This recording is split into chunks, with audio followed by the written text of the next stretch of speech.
Purim, la fête des masques. Faisons un sondage. Demandez autour de vous comment les juifs de Perse ont été sauvés du décret d'Aman. Sans exagérer, presque 99% des réponses ressemblent à ceci. C'est grâce au tzaddik Mordechai qui a sauvé la vie du roi. C'est grâce à la tzaddikat Esther par ses prières. C'est grâce au jeûne de 3 jours qui a sauvé les juifs de manière miraculeuse. Plus globalement, la réponse donnée est souvent « c'est Dieu qui nous sauve ». Car comme le disent les Teilim, « Hinel lo yanum velo ishan shomer Israël ». Dieu nous protège, tout va bien, pas besoin de s'inquiéter. Et qu'est-ce que ces réponses font mal à entendre? Allez essayer de dire cela à la famille Bibas aujourd'hui. Allez les regarder droit dans les yeux et dites-leur qu'il ne faut pas s'inquiéter, parce que Dieu nous protège sans condition. Dieu est notre protecteur? Vraiment? Alors où était-il pendant l'Inquisition? Où était-il pendant les croisades? Où était-il lors des pogroms de Kishinev, d'Odessa, d'Ukraine, de Hévron, de Constantine, de Pologne? Où était-il à Auschwitz et à Treblinka?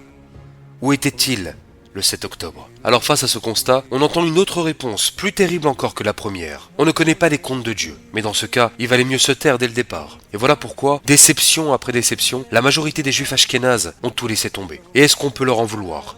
Bien sûr que non.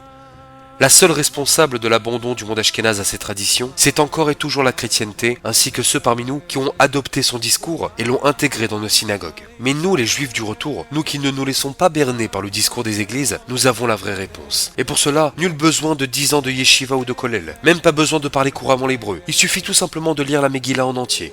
La réponse était sous nos yeux. Megillat Esther chapitre 9 verset 2.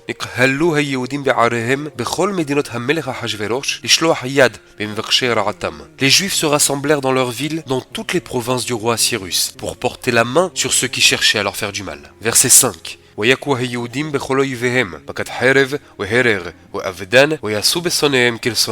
Juifs frappèrent tous leurs ennemis d'un coup d'épée, par le massacre et la destruction, et ils firent à leur ennemi selon leur volonté. Verset 16.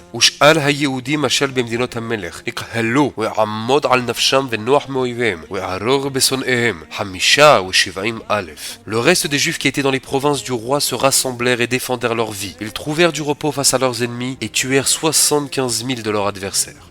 Et voilà, tout simplement. Alors je sais bien que c'est difficile à accepter, surtout après des décennies de catéchisme. Mais la réalité, elle est ce qu'elle est, et ce qu'elle n'a jamais cessé d'être. En 1940, il n'y a pas encore la Haganah ou le Irgun, alors il y a la Shoah.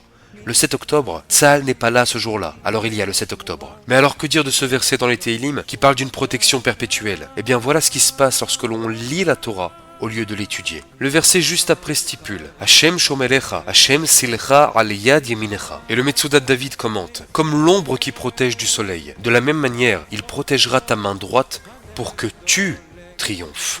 Akadosh Baruch Hu ne fera pas la guerre à notre place. Son rôle est de donner de la force à nos bras uniquement. Mais si nous n'utilisons pas cette force pour combattre, il ne faut pas s'étonner de se faire massacrer. Comme nous l'enseigne Shlomo Ameler, Kohelet chapitre 9 verset 10. Kol asher timsa yadecha la'asot bekochacha, assez. Tout ce qui est en ton pouvoir, fais-le. Et le Pélé Yoetz, Rabbi Eliezer Papo, est très sévère concernant la Ishtadlut et le Teva. Il affirme que celui qui ne met pas tout en œuvre pour sauver sa vie par les moyens naturels de notre monde, mithayev benafsho, c'est-à-dire qu'il est responsable de sa propre mort.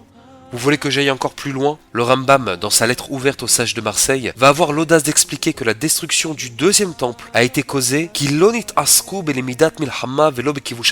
parce que Israël depuis longtemps n'étudiait plus l'art de la guerre et de la conquête. Voilà comment les Romains nous ont vaincus.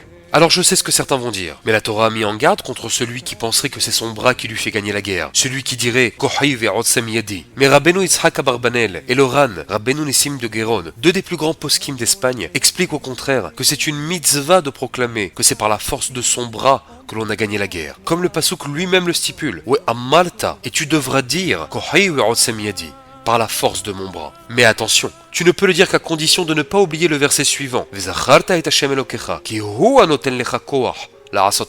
Et tu te souviendras de l'Éternel ton Dieu, car c'est lui qui te donne la force de réussir. Parce que si nous avons la malhonnêteté d'oublier d'où provient notre force, alors nous sommes dans l'erreur et dans un manque de reconnaissance. Mais si mon honnêteté reste intacte, si je sais pertinemment qui me donne la force de me lever le matin, alors je suis dans mon droit et dans mon devoir de proclamer haut et fort que je suis responsable de ma réussite. Et c'est pour cela que le Rambam a tranché la halakha que lors d'une guerre de survie, milhamet mitzvah, hakol yotzin, tout le monde part à la guerre, afilu hatan mihedro vechala michupata, même un jeune marié avec sa nouvelle femme. Mais alors vous allez me dire, lorsque nous étions face à la mer, Moshe nous a bien dit, Hashem ilahem lachem ve'atem taharishun, l'Éternel combattra pour vous et vous garderez le silence. De même, lorsque le roi Hiskiaou fut encerclé par Sancheriv, il n'a pas combattu et a préféré partir dormir. Et dans les deux cas, on voit bien que l'Éternel a agi sans nous. Alors on répond, Concernant l'Égypte, Israël voulait combattre, mais cette fois-ci, Dieu ne l'a pas voulu. Il ne voulait pas qu'Israël et l'Égypte se retrouvent face à face, de peur qu'Israël préfère retourner en Égypte. Il fallait à tout prix qu'Israël et l'Égypte rentrent dans l'eau, dans le mikvé, pour se nettoyer de leurs fautes et faire teshuva. Et pour ceux qui voudraient une réponse plus détaillée, je vous invite à aller voir les vidéos sur l'Exode. Et pour ce qui est du roi Hiskiaou, voilà ce qu'on appelle l'exception qui confirme la règle. Quelle est la règle? Elle est simple. Si l'obstacle devant nous est infranchissable, incontournable, et qu'il n'y a aucun moyen naturel de s'en sortir, alors on ne veut pas que tu combattes. Si à Dieu ne plaise, un homme tombe gravement malade, et qu'il n'a plus aucun moyen de travailler pour gagner sa vie, alors il ne doit pas s'inquiéter, car on lui demande, par sa maladie, de ne rien faire. On l'empêche d'agir pour une raison qu'il comprendra plus tard. Mais lorsque la solution au problème est entre nos mains, alors il n'y a aucun prétexte. Attention, je ne dis pas qu'il ne faut pas prier ou lire des Teilim. Au contraire, les 3 jours de jeûne et de pleurs sont évidemment centraux dans l'histoire de Purim. Mais tout est une question d'intention. Si l'intention est de prier dans l'espoir d'un miracle qui n'a pas lieu d'être, alors le miracle ne viendra pas et nous nous ferons écraser. La Torah, ce n'est pas les assistés de France, ce n'est pas les ascédiques. Lorsque la chose dépend de nous, il est évident qu'il faut prier avant d'engager le combat. Mais la prière doit être faite dans l'optique de nous faire prendre conscience, de nous donner du courage, afin qu'avec l'aide de Dieu, nous terrassions nos ennemis. Sewei lahim ba'amalek, nous dit la Torah. Sors de ton confort et va combattre comme un homme pour détruire Amalek. Sors, Tzal, va combattre les monstres et récupère nos Gaza.